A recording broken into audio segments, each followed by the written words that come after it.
Assalamualaikum warahmatullahi wabarakatuh. Perkenalkan, nama saya Aulia Fadia Yuniar dengan NPM 2210 6310 2010 3. Di sini saya akan memaparkan materi tentang mata kuliah bisnis internasional yang tidak saya ambil di semester 6 dikarenakan saya ikut program magang MBKM. Pernahkah Anda berpikir tentang perjalanan luar biasa di balik secangkir kopi pagi Anda? Atau komponen-komponen dari puluhan negara yang ada di dalam smartphone di genggaman Anda? Selamat datang di dunia bisnis internasional, sebuah jaringan global yang menghubungkan kita semua setiap hari. Pertanyaan pertama adalah mengapa sebuah perusahaan memutuskan untuk berbisnis di luar negaranya? Jawabannya adalah ada beberapa teori fundamental yang menjelaskan, yaitu salah satunya adalah teori keunggulan komparatif. Teori ini menyatakan bahwa negara akan lebih makmur jika mereka fokus memproduksi barang atau jasa yang bisa mereka hasilkan paling efisien, lalu berdagang dengan negara lain untuk mendapatkan produk baru lainnya. Ada juga teori pasar tidak sempurna yang menyatakan bahwa perusahaan berekspansi ke luar negeri untuk mencari sumber daya unik atau pasar baru yang tidak bisa mereka temukan di dalam negeri. Terkadang sebuah perusahaan hanya ingin memperluas pasarnya untuk meningkatkan penjualan dan keuntungan. Dari teori siklus produksi dan teori siklus produk menjelaskan bagaimana sebuah produk seiring waktu akan diproduksi di berbagai negara. Awalnya dibuat di negara inovatornya, namun saat produk menjadi standar, produksinya bisa pindah ke negara lain dengan biaya lebih rendah untuk melayani pasar global. Setelah sebuah produk memutuskan untuk go global, mereka harus memilih cara untuk masuk ke pasar baru. Ada berbagai pintu masuk, masing-masing dengan tingkat risiko dan komitmen yang berbeda.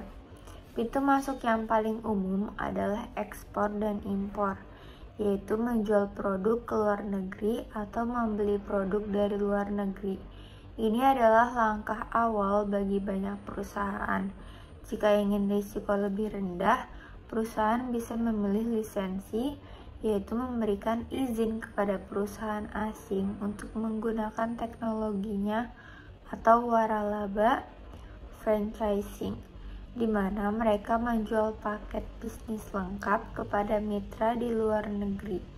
Untuk kolaborasi yang lebih erat, ada usaha patungan atau joint venture, di mana dua perusahaan membentuk satu entitas bisnis baru, dan untuk komitmen tertinggi, perusahaan dapat melakukan investasi langsung asing atau FDI, baik dengan mengakuisisi perusahaan yang sudah ada maupun membangun fasilitas baru dari nol.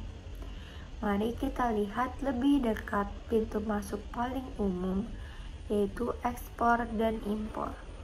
Prosesnya lebih dari sekedar mengirimkan barang.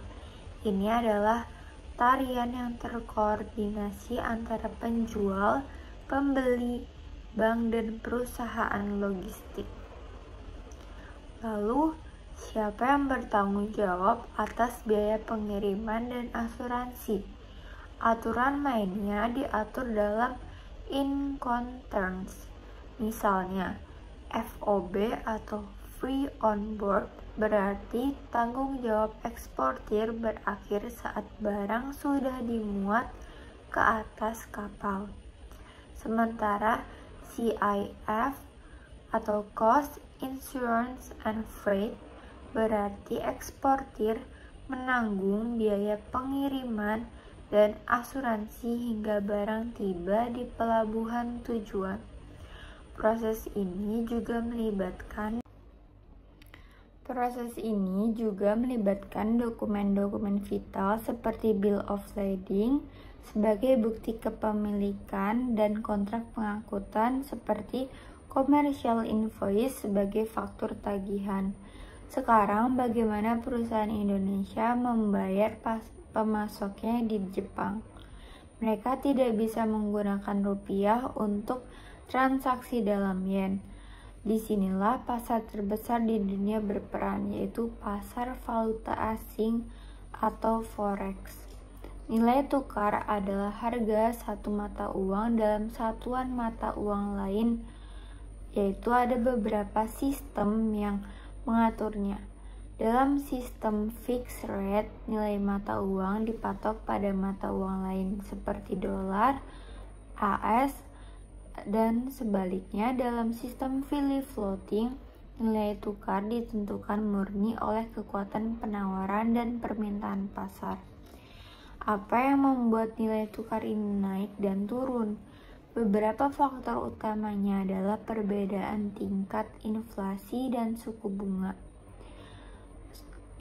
Perbedaan tingkat inflasi dan suku bunga antar negara ini, intervensi atau kontrol pemerintah, serta ekspansi pasar terhadap kondisi ekonomi di masa depan.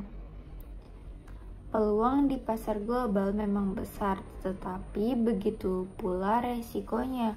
Perusahaan harus pandai menavigasi berbagai tantangan unik, yaitu risiko nilai tukar. Risiko nilai tukar adalah hal yang paling umum. Fluktuasi mata uang bisa mengurangi keuntungan yang diharapkan saat dikonversi kembali ke mata uang asal.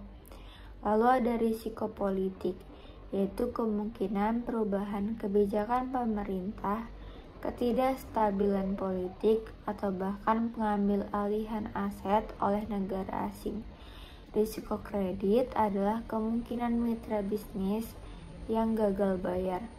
Inilah mengapa sangat penting, dan tentu saja risiko transportasi di mana barang bisa hilang atau rusak dalam perjalanan panjang melintasi benua dan samudra. Jadi kita telah melihat perjalanan bisnis internasional dari mengapa perusahaan berekspansi, bagaimana mereka masuk ke pasar baru, mekanisme perdagangan seperti ekspor impor, sistem keuangan yang menopangnya, hingga risiko yang harus dihadapi. Bisnis internasional bukan lagi hanya milik perusahaan multinasional raksasa.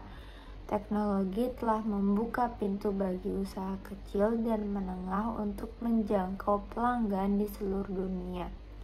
Memahami prinsip-prinsip ini adalah kunci untuk membuka peluang, berinovasi, dan bertumbuh di panggung global. Jadi, lain kali Anda menggunakan produk dari luar negeri, ingatlah jaringan bisnis, keuangan, dan logistik yang rumit namun menakjubkan yang membuatnya mungkin. Karena di era modern ini, kita semua adalah bagian dari ekonomi global. Sekiranya hanya itu yang bisa saya sampaikan. Wassalamualaikum warahmatullahi wabarakatuh.